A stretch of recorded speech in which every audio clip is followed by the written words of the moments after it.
Welcome to the forum at Harvard School of Public Health. We're here to talk today about sugar, salt, and supplements, and we're here to sort the science. I'm Amanda Chan. I'm the Senior Health News Editor at the Huffington Post, and this event is a collaboration with the Huffington Post. The forum is a live webcasting series about health policy, and it's at Harvard School of Public Health, which is celebrating its centennial. We're going to be live tweeting this, so if you're on Twitter, it's at forum HSPH. And you can also email questions to theforum@hsph.harvard.edu. I want to introduce our panelists. So we have Dr. Frank Hu is the Professor of Nutrition and Epidemiology at Harvard. Dr. Daryush Mozaffarian, Associate Professor in the Department of Epidemiology at Harvard. And Dr. Joanne Manson, who is the Study Director of the Vitamin and Omega-3 Trial, and the Chief of the Division of Preventive Medicine at Brigham and Women's. So we'll be talking today for an hour, and we'll take questions at the end. We're going to start off the session with a video clip about sugar. And this video is from HuffPost's Unreal Eats series. And it's a lighthearted video, but it's about a serious topic. So let's get started.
Okay, so obviously this is about sugar, so we're going to start off on sugar.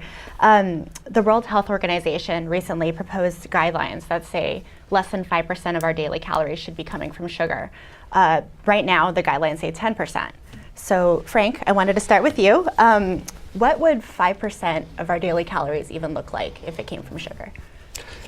After watching this video, I thought you were going to ask me whether I'm going to choose the cookies or the juices. But I will come back to the WHO guideline in a couple of minutes. It's interesting to see how much sugar in our diet, in cookies, in soft drinks, in juices. And it looks like the cookies contain less sugars than the beverages. But those kind of cookies are not necessarily healthy food because they also contain a lot of refined starch and perhaps butter.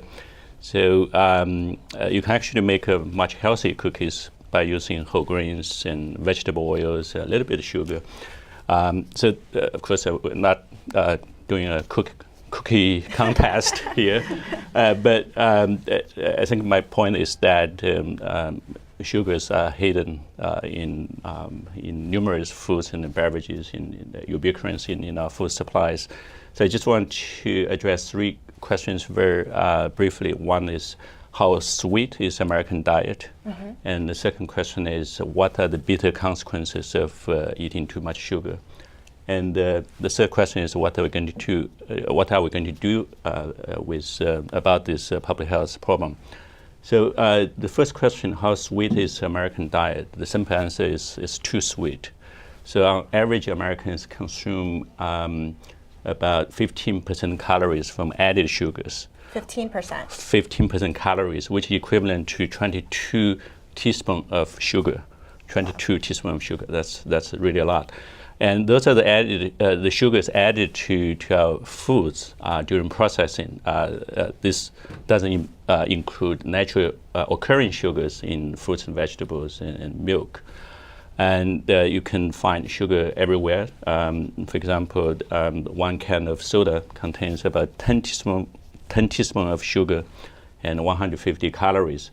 A small cup of yogurt contains 5 or 6 teaspoons of sugar. And you may be surprised to know that even a tablespoon of ketchup contains about 1 teaspoon of sugar. So there is no question that we consume too much sugar in our diet. So the question is, what are the health consequences? I think the science is very clear that added sugars do carry a lot of added health risks. And many studies have shown that added sugars are associated with increased risk of diabetes, hypertension, and even heart disease. So those sugars not only bad for your teeth, but also bad for your weight and for your heart.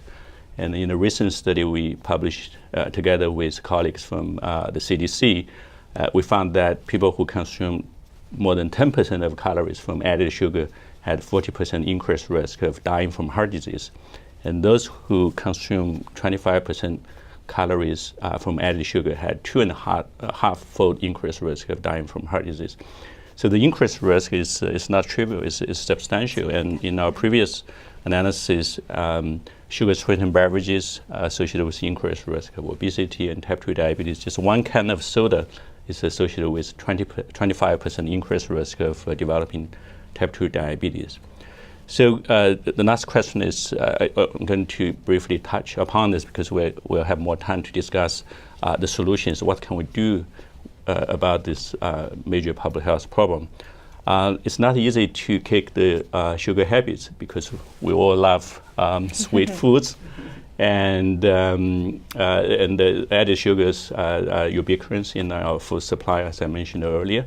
So we really need government regulations and also voluntary, involuntary actions from the food industry to reduce the amount of added sugars in our foods. And as you just mentioned, the WHO has been recommending no more than 10% of calories from added sugar in our diet. But recently they proposed a lower threshold, a lower goal for reducing added sugar to no more than 5% of calories from added sugar in our diet. So this is equivalent to like 8 to 9 teaspoons of sugar. So a yogurt or 2 yogurts. Yeah, well, less than 2 yogurts, and no more than the amount of sugar in the 12-ounce can of soda. So it's relatively small. I think this is, in short term, this is a very ambitious and very challenging goal because we are consuming 15% of calories. Already, if you're drinking a can of soda, that's it. Like right, that you'd be done already for the day. But in long term, I think is a good goal, and it's achievable goal. But it will take a lot of efforts, not only from individuals, but also from government regulations, actions from the food industry. And reducing added sugar, especially sugar-sweetened beverages, I think is a very important step in improving our overall quality of diet. And even though cutting back on sugar is not going to solve the obesity problem, I think it is going to have major impact on the diet quality and the overall obesity problem. Okay, you mentioned earlier added sugars. You made sure to specify added sugars. Does our body treat added sugars differently than like fructose or something that's naturally in a food? Yes. So most of the sugar we consume come from added sugars in beverages. Actually, beverages contribute to about 50% of added sugars in our diet. And then the added sugars basically in almost all the foods we consume. And the natural sugars, natural occurring sugars in fruits and vegetables, for example, in fruits, it contains a relatively large amount of fructose, but the digestion, absorption of fructose in whole fruit is very different from digestion, absorption, and metabolism of added sugars in our beverages, for example. And the digestion of fructose in whole fruit is much slower and doesn't cause rapid rise in blood sugar or blood insulin. In fact, in our recent study, we found that consuming whole fruits is actually associated with reduced risk of diabetes, where drinking fruit juices, some of the juices are so-called 100% fruit juices. The juice in the video. Yeah, it's associated with increased risk of diabetes. So we really need to distinguish the sugars in whole fruits and the sugars that added to our food supplies. Okay, and actually on that note, I was wondering if you all could elaborate on how sugar is disguising itself in common foods, like refined grains, for instance. People don't realize, I think, that it turns into sugar in your body. So, yeah, I think that actually for me is one of the key issues, that I think a sugar guideline alone actually could be misleading and lead to paradoxic or even unhealthy decisions. And so I think that sugars are clearly, not healthy when they're rapidly digested. Naturally occurring sugars in fruit are very slowly digested, so that's not a major issue. But the challenge is that there's really metabolically little to no difference between eating a bowl of table sugar or a bowl of Skittles and a bagel and a bowl of Special K or other refined breakfast people cereals. don't realize that. And it's not the same in most people's minds. Yeah, and I think the WHO guidelines and the American Heart Association guidelines also don't recognize that. So I think that's the danger of focusing on sugars alone, not that sugars aren't harmful, is that if you look at products, actual products, there's many products that are whole grain, they have nuts, they have lots of healthy things in them, they have a little bit of added sugars. And then there's many products that have no added sugars, but they're all refined carbohydrates or starches. And so the problem is, if we just focus on sugars, then these products that have a little bit of added sugars but are otherwise actually pretty good choices will be viewed as worse choices than total refined carbohydrates. And Frank mentioned that added sugars are about 15% of calories. Well, refined grains and starches and sugars together are almost half of calories. So 50% of our calories are coming from these poor quality carbohydrates. And the reason they're very similar is, as you mentioned, if you eat a bagel or eat a piece of white bread or white rice or most breakfast cereals, in the mouth immediately you start getting digestion. And what we learn were complex carbohydrates are just long chains of glucose. So they start breaking into glucose immediately in the mouth. And by the time they get to the stomach, they're rapidly digested, and you get identical spikes in blood sugar. So really, not being facetious, most breakfast cereals are like eating a bowl of table sugar. Wow. And so I think that actually, we should be reducing added sugars in the food supply. But I think the guideline and the reduction should be completely combined with the amount of overall refined carbohydrates in a food. Because as I said, Mary Poppins said a little bit of sugar helps the medicine go down. There's lots of good, healthy whole grain products or nut products that have a little bit of added sugars, and there's lots of highly refined grain products that have no added sugars. So if we just use sugars, we could get misled. And so there are some obvious things like sugar-sweetened beverages. There's no redeeming quality to sugar-sweetened beverages, and those should be reduced. But there's a lot of other products that are kind of in this mix, and so I actually worry that this isn't as bad as the low-fat craze, where there was really no good data. Obviously, sugars are harmful, but the low-fat craze had unintended consequences. And so I think people should think about their overall carbohydrate quality and try to reduce all what I would call low-quality carbohydrates, which is refined grains, starches like potatoes, and sugars. Well, on that note, too, there was a recent report showing that bread is actually the top source of sodium in our diets, and not things like potato chips, which is what most people would think. So I was wondering if you could explain how much salt Americans typically consume and how much we should be consuming, and obviously cutting back on bread is a good way to do that. But yeah, so sodium is really a global problem, and Americans consume way too much salt. In terms of sodium, almost 4 grams per day of sodium, and while it's a little bit controversial what the ideal should be, nobody disagrees it should be much lower than 4 grams. And so, some people say it should be 1.5 grams, some people should say it should be 2 grams. That's pretty much the argument. Should it be 1.5, should it be 2? Or the current US dietary guidelines, 2.3 grams for many people. So whether it should be 1.5 or 2 or 2.3, that's all sort of theoretical because we're way, way above that. What would that look like? Like realistically, would that be like a bagel and that's it? Like what, in real life, what would that look like? Well, so the sodium comes from all processed and pre-prepared food sources and restaurant food sources. And so we're really getting sodium ubiquitously in the diet. As you said, the number 1 source is bread. The number 2 source in the US is actually chicken. Chicken that you buy that's pre-prepared because companies inject it with sodium so that it stays juicy and tastes really good. And so things that actually taste salty, like nuts or potato chips, actually have relatively low amounts of sodium. Mostly what sodium is used for in the food supply is for preservation, so that you can buy bread and you can buy it, and it can sit for 2 weeks on your counter, right, without going bad. If you make your own bread, or if you get bread at a farmer's market, it'll get hard and go bad very quickly. And then also to hide tastes, and so these Lunchables and these other food items where the meat has been pre-cooked and then you have to reheat it. Reheated meat does not taste very good, and so the sodium is to hide the taste. And so it's used for hiding tastes, for structure, for preservation. It's not really for a salty taste per se. But all of that can be reduced. In terms of salty taste, the human palate is amazingly plastic, and so within just a few weeks of reducing your salt, low salt foods will taste just as salty. They'll taste just as good, and you'll actually taste more of the food. You can train your taste buds. Very quickly, yeah. So this is really a huge problem. We're at least, I think, double where we should be. And this is a case where, as opposed to sugar, which I think has, redeeming taste qualities to add a little bit here and there, but we're using too much of. Sodium is just being used way too much without any thought to its health consequences by the food industry. And I think government really needs to do something like they've done in the United Kingdom. And I think that's a great point about how you don't realize that it's not just about the taste. With sugar, at least, you can taste the sugar. It's pretty clear. But ketchup. Well, that's true. Ketchup. That's true. Ketchup isn't exactly.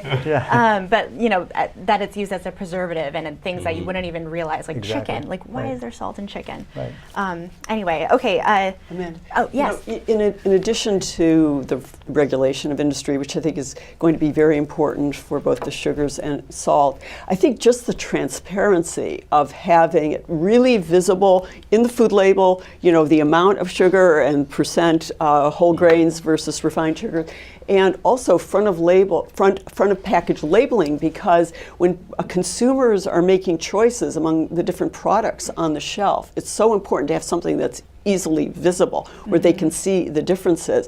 I think that will end up putting a lot of pressure on industry to develop, foods that are lower in added sugars and in sodium, because consumers will see this so easily, and they'll go with other options. It's just going to be important to have other options. If there are no options out there, there won't be really any pressure on industry to make these changes. And the clearer it is, like you mentioned, they can't hide behind these terms where they know they're tricking consumers. If they have to be clear about it, then they can't hide anymore. I think many consumers have no idea how much sugar and salt is in these foods. So that's the reason the newly released or still being debated nutrition facts panel, which now is going to add the added sugar to the nutrition label. I think that can be very useful for the consumers and parents to know how much added sugar in the products and make more informed decisions. Yeah. And we're actually going to have a clip about that later on, so we'll go back to that subject. But next, I actually wanted to move on to supplements, which is Joanne's expertise. So we'll watch a clip, which is on the draft recommendation statement on multivitamins with regard to preventing cancer and heart disease. And the clip, there's a couple speakers in the clip who aren't named, so I'll tell you now. It's Dr. Kirsten Bibbins-Domingo, who was a panel member of the U.S. Preventive Services Task Force panel, and then Douglas McKay, who's from the Council of Responsible Nutrition. So we can play that.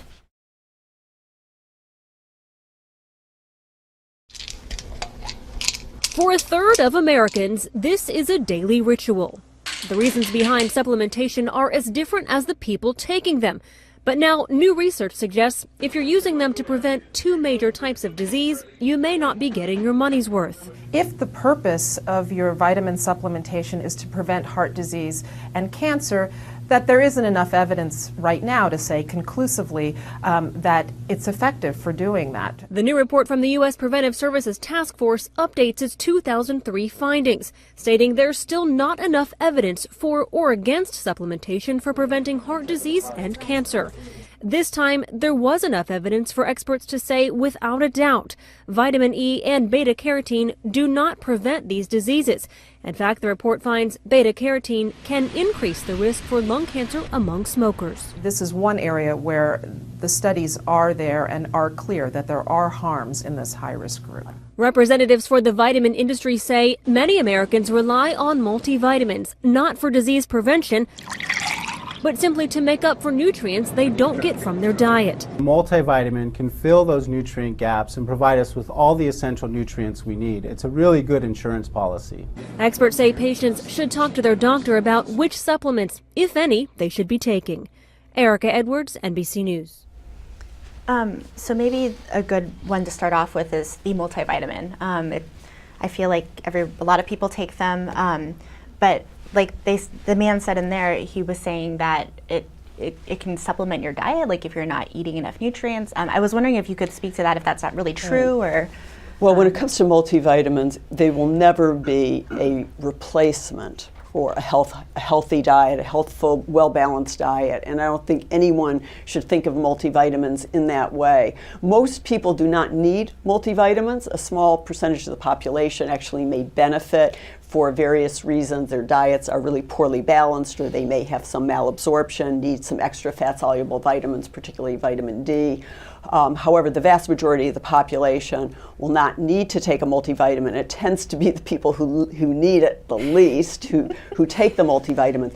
But I think that in some ways this notion that we know for sure that multivitamins are not helpful and don't reduce the risk of cancer, cardiovascular disease, is somewhat misleading, because there's been only one large-scale randomized trial of the actual comprehensive multivitamin, which is at least 20 vitamins and minerals, and that's the U.S. Physicians' Health Study, which tested multivitamins only in men and actually found a statistically significant 8% reduction in cancer, and among the men who were an older age group, 70 and older, a statistically significant 18% reduction in cancer. And that's among physicians who generally have a good health, more healthful diet. So the question is open. The jury is still out. In fact, we have a strong interest in looking at multivitamins, the role of multivitamins in reducing our risks of cancer and cardiovascular disease. We think it's particularly important to test multivitamins in women and in a more representative study population. So we're actually going to be launching another multivitamin trial to look at multivitamins in a large number of women, about 12,000 women, and another 6,000 men, 18,000, to look at whether, in fact, there is this role in a representative population with usual diets, the typical U.S. diets, older age groups, though, 65 and older. So more research is definitely needed. What about vitamin D and calcium? Do we know any more about that and whether that benefits people and who it benefits? Yeah, well, I think first of all, with vitamin D and calcium, more is not necessarily better. There's a perception with all of these vitamins and minerals that the more you take, if a little is healthy, prevents vitamin deficiency syndrome, then, just take more and it will prevent all of the chronic diseases of the 20th and 21st century. There's very little support for that perception. In fact, we don't know. There's so much we don't know about the balance, benefits, and risks of taking higher dose vitamin supplements. I think we can say that it's important to get the recommended dietary allowance, and that would mean what you would get through a healthful, well-balanced diet, or maybe in those who are concerned taking a multivitamin. But what almost in every single case where mega dose of vitamin has been tested, it's been found not only to lack benefits, but even to have risks. So some of what was mentioned in the clip about beta-carotene, high-dose beta-carotene being associated with increased risk of lung cancer in smokers, vitamin E in high doses has now been linked to bleeding disorders and even to an increased risk of prostate cancer. We really do not know that taking mega doses far beyond what you would get from a typical balanced diet will be of benefit. And so these doses, if they're going to be very high, they certainly should be tested in randomized trials before adopted by the population on a wide scale. And in general, with supplements, I would say consumer beware, really. It's very important to understand that very, very few of the supplements, the vitamin, the mineral supplements that are on the market have been well tested. And the ones that have been well tested have generally not shown that the benefits, it hasn't been shown that the benefits outweigh the risks. So you could, on one hand, you could count the vitamins and minerals to consider taking beyond what you get in a multivitamin. And that would include vitamin D, calcium, especially if you have a bone health problem or if you have malabsorption or you don't have any dairy product or very little dairy because you have lactose intolerance or don't like dairy products. It certainly would be very reasonable to take a supplement of vitamin D and calcium under those circumstances. And folic acid is very important in women of childbearing age and certainly through pregnancy and early in pregnancy because it's been linked to reducing birth defects. So I think that the vitamins to consider, the folic acid in women who are considering or potentially will become pregnant, and in people who take certain medications, such as proton pump inhibitors, there can be reduced absorption of vitamin B12 and a need for some other vitamins. And certainly malabsorption syndrome, you would definitely want to take higher doses of vitamin D and other fat-soluble vitamins. But overall, the evidence is not yet there. That's why these large-scale randomized trials are being done to test these higher doses. But we don't yet have the evidence that taking mega doses of vitamin D will be helpful, and omega-3s also need to be tested. The fish oil omega-3s are being tested in several trials, but very few trials have been done in primary prevention. So I think we need more research, and until the point that the research clearly shows that benefits outweigh the risks, I would really caution against taking mega doses of any of the supplements on the market. So fish oil is included in that. You fish oil would be another supplement that, certainly there are a lot of anecdotal stories about fish oil helping people. The randomized trials initially showed some benefit in those who have heart disease, but the more recent trials of fish oil in people with heart disease are not showing benefits. That may be because all of the medications that are taken, like aspirins and statins, are masking the benefits through similar pathways of the omega-3s, but there hasn't yet been a large-scale randomized trial completed of the omega-3s, the marine omega-3s, long-chain omega-3s in preventing or lowering risk of heart disease in healthy population. We're doing that in the vitamin D and omega-3 trial, but that trial is in progress and the results are not available. Okay, so you'd say that because there's so much we don't know, the best way to get Buyer it is beware. Buyer beware. Nutrition, good nutrition. A healthy diet, try to get as much as you possibly can, and work with your clinician to see if you might need or benefit from a higher dose of an individual vitamin or mineral other supplement. Great. Can I chime in? Definitely. This, so for vulnerable populations, as you said, for pregnant women, for children and the elderly, and also for vegetarians who don't eat animal products, I think vitamin supplementations is a important consideration. With the help of the clinician, I mean, there is a recommendation for infants and children, to take some vitamin D, but generally supplementation isn't really recommended across the board in any of these groups, except pregnant women definitely need adequate folic acid, no question about that.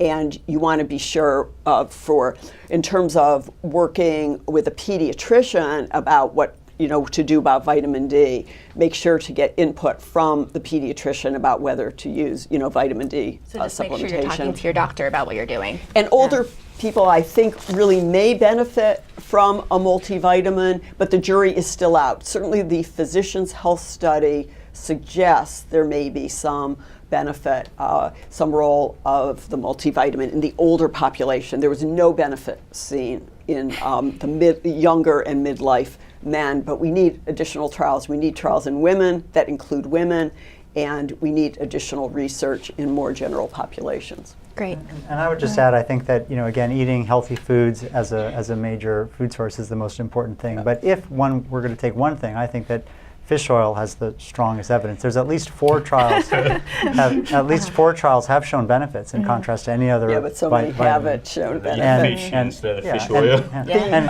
And many observational studies have shown benefit. And in contrast to some of the other trials where high doses have harms, there's really no convincing signal of any harms for fish oil. So I think that diet is still the first choice. But if someone wanted to be sure they were getting enough omega-3s or didn't eat fish, I think taking a fish oil supplement would be very reasonable. If you really never eat fish and you don't get alpha-linoleic, if you don't have flaxseed, or even though there may be some greater benefits of the marine omega-3s and long chain, but unfortunately, the recent randomized trials and the meta-analyses of many randomized trials of omega-3s, fish oil, and cardiovascular disease have been disappointing recently, and it's probably because of the medications interfering with the ability to see a benefit.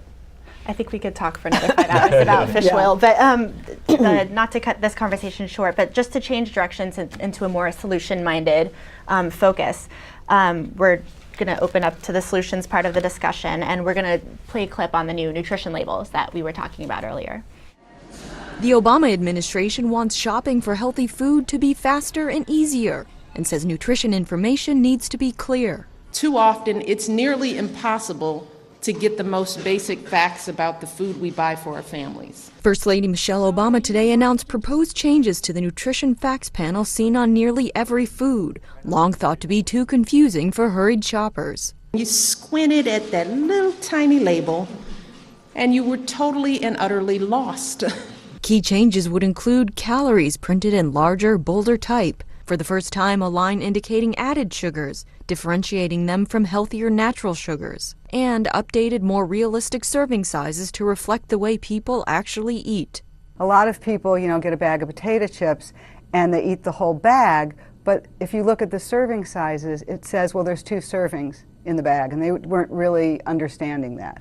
So now you can get the calories per serving or what it would be if you ate the entire bag. The current facts panel is 20 years old. In that time, new research shifted the focus from fats to calories and added sugar. One of the reasons there's such a high obesity and diabetes rate in this country is we're having elevated insulin levels from eating too much sugar. Food companies have resisted some changes before, but an industry group called the proposal a thoughtful review it hopes will inform and not confuse consumers. The new labels are likely several years off. The FDA must finalize them and give industry time to change, which could cost an estimated $2 billion. Cindy Sharp, Associated Press. So we talked about the added sugar element of that a little bit before, but Daryush, I actually wanted to know what you thought about how added sugars are represented, and if you think that that's like a really accurate way of helping us understand how much sugar we're consuming. Yeah, well, we've done research and are doing research on sort of the impact of labels in general, and so I think the big question is whether any of this is worthwhile at all, and whether it's all misleading and confusing. And I think it's obvious the industry is going to support this, because I think practically there's very little useful information on a nutrient label, in my opinion. And I think that a lot of these emphases are actually going down the wrong path. And so I think the emphasis on calories actually sounds like a good idea, but it's actually a terrible idea, because we should be eating more calories from some things to reduce risk of weight gain, and we should be eating less calories from something else. And so if you just have the calories in big, bold numbers, a serving of nuts is 165 calories, a serving of soda is 120 calories. You'll choose the soda. So, 30 years ago we focused on fat because we wanted to lower cholesterol, and lowering fat doesn't lower heart disease. And now to lower obesity, we're focusing on lowering calories. That's not the answer. We need to be eating healthier calories. So a calorie focus is incorrect. And in general, actually, there's lots of evidence that people read the label and say it's interesting to them, but if you test it in trials, it doesn't change behavior. So industry is going to support this because it's just a Band-Aid fix, and it lets industry do whatever they want and sell whatever they want as an alternative to a strong government policy to actually change what's in the food. So I think that there are some good things here. Maybe standardizing the serving sizes is a good idea. Right. But I think putting added sugars on the label is silly. Focusing on calories as a single thing is silly. There's only a few useful items. Sodium is actually silly. Sodium is terrible. There's too much sodium in the diet, but a lot of ways companies lower sodium is by lowering portion sizes. Subway does this. So Subway, the average sandwich has over 1,000 milligrams of sodium. They have their healthy options, which have American Heart Association heart check on it. They've just lowered the portion size, it lowered the calories. So of course it has lower sodium, it has lower calories. So I think that there's all sorts of confusing things on the label, and this sort of Band-Aid fix is sort of an excuse for actual strong policy, and I think we really need strong policy. Joanne. I agree, it's not the magic bullet, but I think that it is very important to provide consumers with this information, the public with this information, and many people will make use of this. But the back of the package labeling won't be enough. I think it really has to be much more prominent, and it has to be helpful to the consumers when they are making choices among options. But I agree with Dari that we really need to have more emphasis some other areas. Most importantly, making it clear, almost educating the public and even clinicians getting involved in talking with patients about diet. What is a healthful diet? More focus on the foods that should be eaten and that people will benefit from. The fruits and vegetables, the whole grain, the fish, some of these, having a snack of fruit. Kids really love, if they start early on, having fruit for a snack, apples, pears, peaches, and strawberries. They love that. My kids loved berries and strawberries and peaches. These foods could definitely be replacing the junk that so often is given to kids as treats. So it's so important. I think that really the public should vote with their feet and not buy these products, that are just absolutely loaded with sugar and salt, and focus more from a very early age on the healthful foods, particularly, fruits and vegetables, nuts. I completely agree. I mean, a snack of nuts and a kid who's not allergic, kids love nuts if they're introduced to it early on. They don't have to be given cookies and pastries, because that is what feeds the addiction to sugar and the salt that lasts a lifetime. And so, then you have the obesity developing in the children, and it tracks throughout adulthood. So I think we need to start early, and I really wish clinicians would get more involved in educating, patients about what's a healthy diet and giving them the options. Instead of this, choose this. That is so helpful. Handouts in the clinic that give people ideas about what they can do to make choices, alternatives that are much healthier and much better than, and often taste much better too. We have to educate the clinicians first before we can educate right. Yeah. This is a big problem. Going back to the proposed nutrition facts label, I think it's an improvement. I mean, it's not perfect yet, but I think it's very important to highlight the portion size and the number of calories and the amount of added sugar. I think the added sugar is something is relatively easy, simple target compared to this refined starch, which is, everywhere in our staple foods, bagels, potatoes, and bread, and so on and so forth. So we know that added sugars, especially sugary beverages, do not provide any nutrition benefits. Those are pure empty calories. So I think it's very important for us to target added sugars. Was one of the strategies. We have to look at the overall picture, not just one single nutrient or element of our diet. But based on the science and also based on the fact that those are empty calories. I think added sugars, especially sugary beverages, very important target in terms of public health interventions. What do you think about policies like in New York City, the soda, no more big sodas, or in California, there's proposed warning labels that they're going to put on soda. What do you think about more, like sort of interventions where it's looking at it as a negative, casting it in a negative light versus promoting the positive options? Do those work?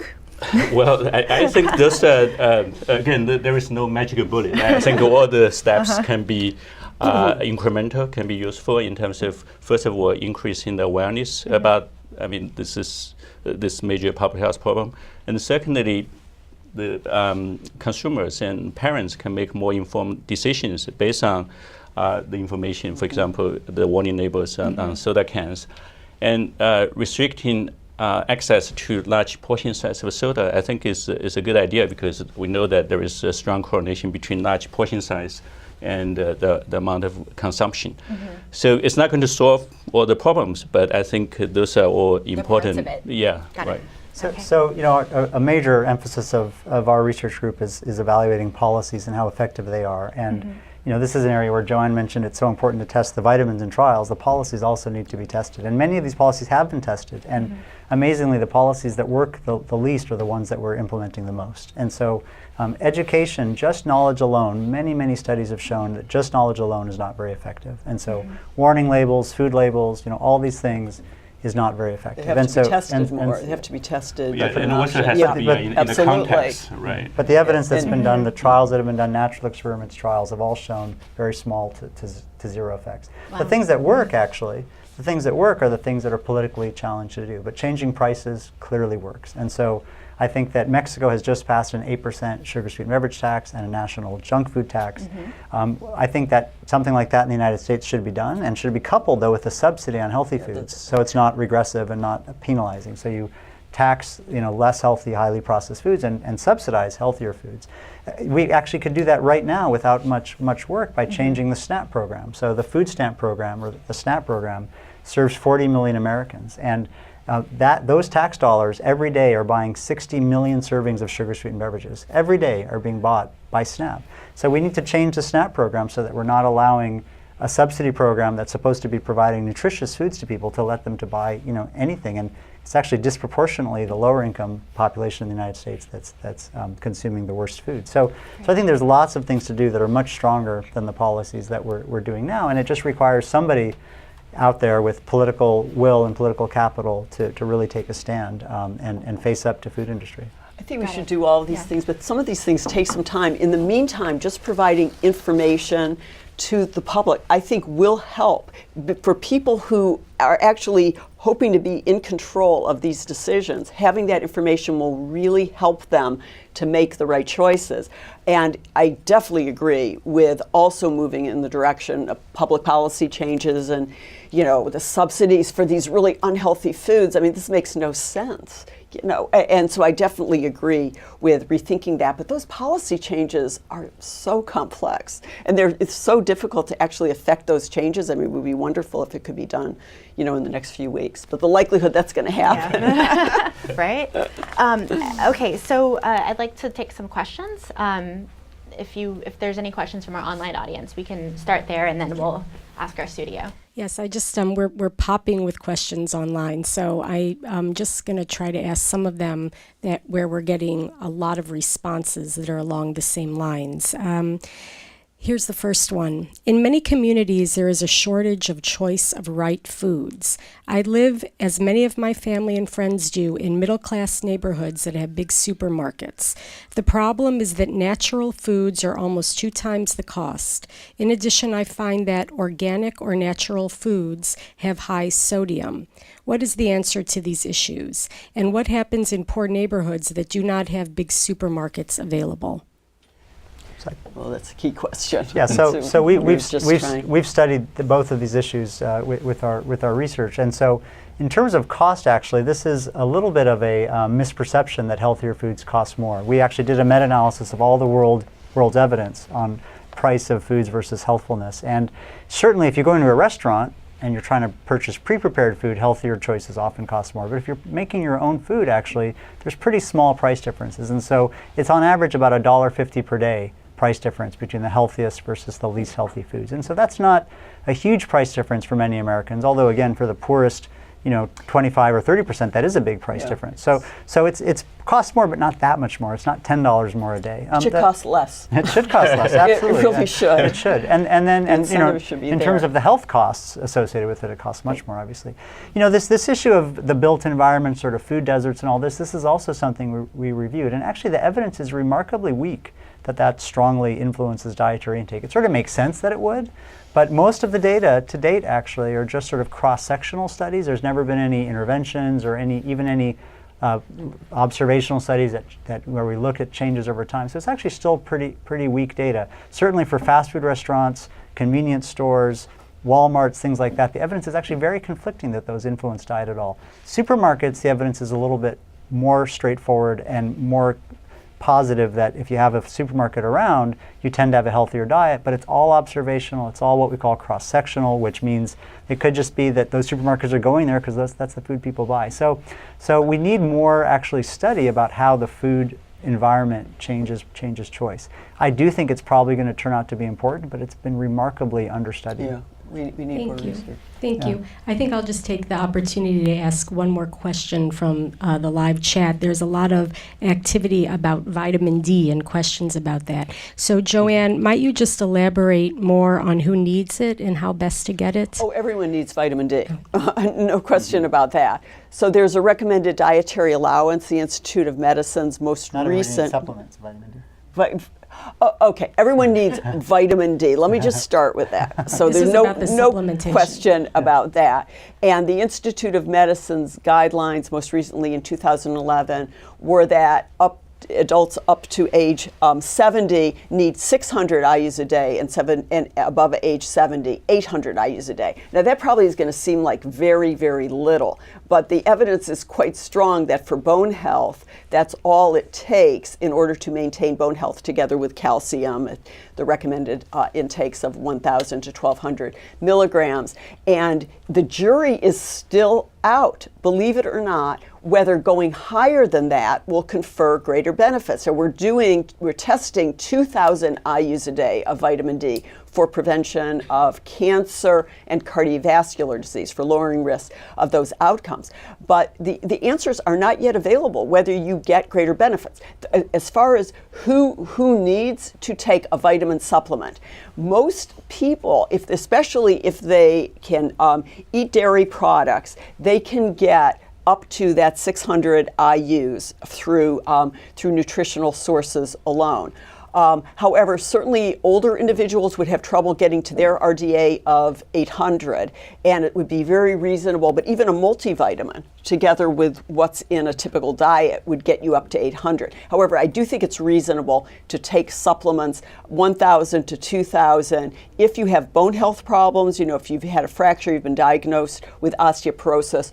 Older individuals who do not get sun exposure, if they're institutionalized or they're unable to, be out and exposed to the sun. And then there's a lot of controversy about skin pigmentation and whether just in general, people with deeper skin pigmentation, because there's less synthesis of vitamin D in the skin, whether they should routinely take vitamin D supplements. The answer is not yet available to that question. The Institute of Medicine did not think that was an appropriate recommendation routinely for all people with deeply pigmented skin to take a vitamin supplementation, the vitamin D supplements. And in fact, some recent evidence suggests that the bioavailable amount of vitamin D, for example, in African Americans, is just as high as in whites, and bone health is actually superior in African Americans compared to whites. So that's always been a paradox. Why is it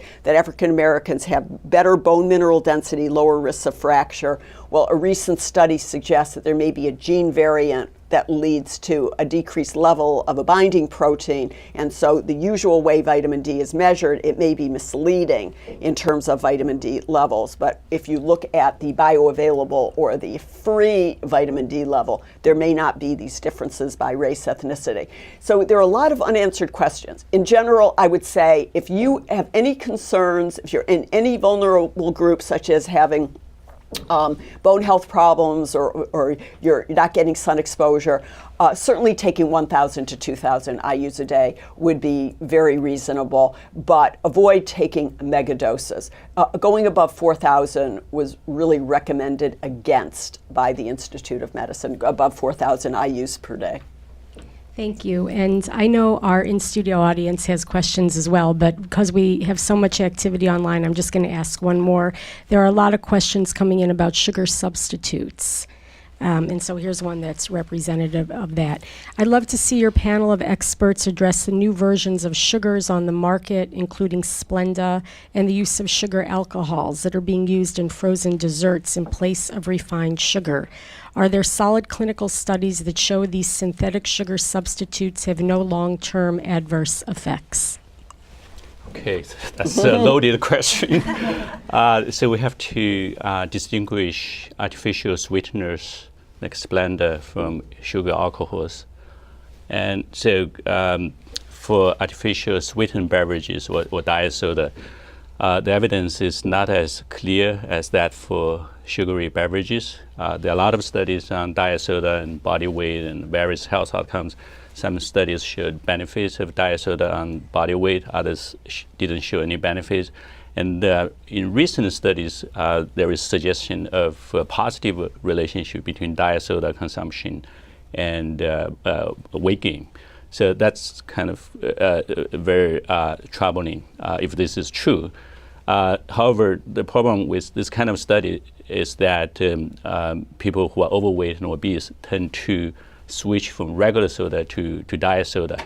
So it's possible that it's being overweight need to increase diet soda consumption rather than the other way around.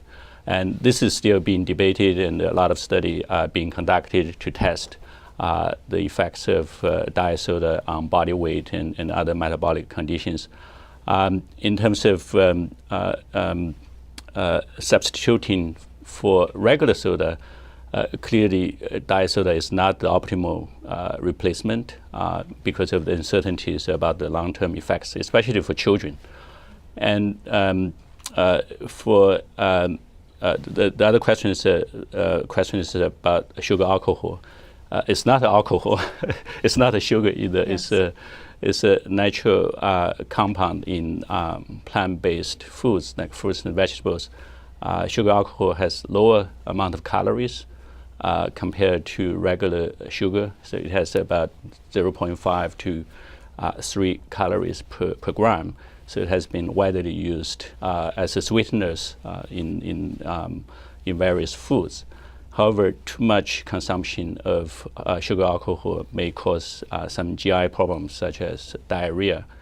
The long-term health effects of sugar alcohol consumption still haven't been studied. And I think this is going to be a very interesting area to look at in terms of body weight control and hormonal regulations and so on and so forth. Can I just comment a brief comment on artificial sweeteners? So I think that if you're drinking a lot of sugar-sweetened beverages or using sugar now, it's definitely healthier to switch to artificial sweeteners. I think that's clear. If it's better to drink Diet Coke versus regular Coke, it's better to use artificial sweeteners versus regular sweeteners if you're using a lot. So I think if a person is trying to get off the sugars, it's a great bridge to getting off the sugars. But we shouldn't think of it as harmless. I think that's the key point, because it changes a person's perceptions of taste. It may change their overall hunger. Especially in children, as Frank mentioned, a carrot is sweet actually, but a carrot may no longer taste sweet after you've had a lot of artificial sweeteners. So I think that it's definitely a good bridge to getting off of the regular sweeteners and sugary beverages, but we shouldn't think of it as harmless in the population because it hasn't been studied well enough. Yeah. Thank you. Are there any questions from our studio? Yes? If we follow all of your recommendations, what's the likely increase in my life expectancy? Well, we've studied this for just omega-3s actually, and so comparing people with the highest levels of omega-3s from the diet, not from supplements, versus the lowest, we actually saw an average of about 2.2 years of higher life expectancy just from no omega-3s versus high omega-3s. That's one study, but that's, I think, one estimate. But I think other estimates, if you put all of the healthy diet together, I would say that it's probably 6 to 8 years of longer life expectancy. Now, the more important question is your quality of life will be much, much, much greater throughout your life in terms of reduced risk of obesity, diabetes, heart disease, cancers, and all the disability and diseases that come with that. So I think that people will live a much healthier life. They'll sleep better. You'll have less depression. People's thinking is clear when we eat healthier diets. We recently published an analysis that poor diet has become the #1 cause of death and disability in the United States, exceeding smoking by quite considerable margin. And some of that's because smoking's come down, so that's good. But now poor diet is the single leading cause of poor health. So if you want to improve your health, diet is the place to start. And I think eating healthier foods, rather than focusing on avoid, eating healthier foods, fruits, vegetables, nuts, fish, vegetable oils, whole grains, and some dairy is the way to go.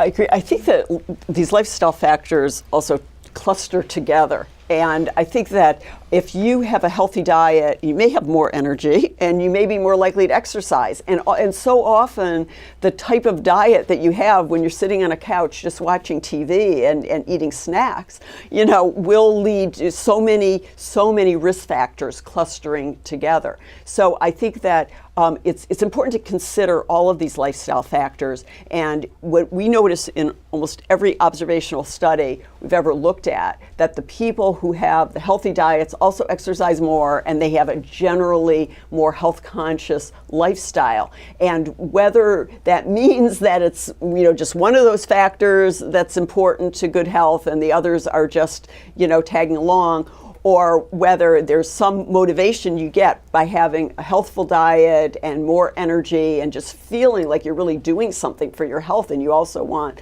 to be physically active. It isn't entirely clear, but these factors tend to cluster together and they are certainly linked to much longer lifespans in the observational studies. So to give you exact numbers, the combination of healthy diet, not smoking, regular exercise, moderate alcohol consumption, reduce risk of type 2 diabetes by 90%, 90%, and heart disease by 80%, colon cancer by 60 to 70%, and reduce premature mortality by more than 50%.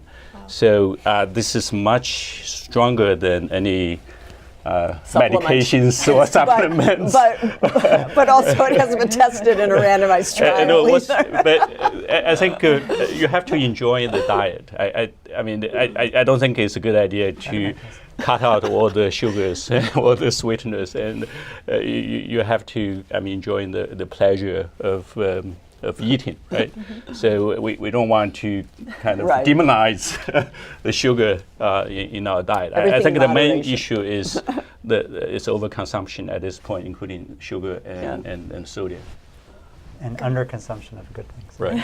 Yes. Really, it's so important also to emphasize what people would benefit from eating, because so often trying to prescribe intake of various food, it just doesn't work unless there's a substitute. Right. People have to replace it with something. You gotta eat. I think we have time for one more question. We can take one more. Did someone have their hand up? Yeah. Hi. So, in light of all your discussions, what is one thing that each of you would pick that you think the government needs to take action on right now to improve the health of Americans, given the discussion you've had about sugar, salt, and supplements? What's one thing the government should definitely do? Only one. That's hard. It's kind of hard.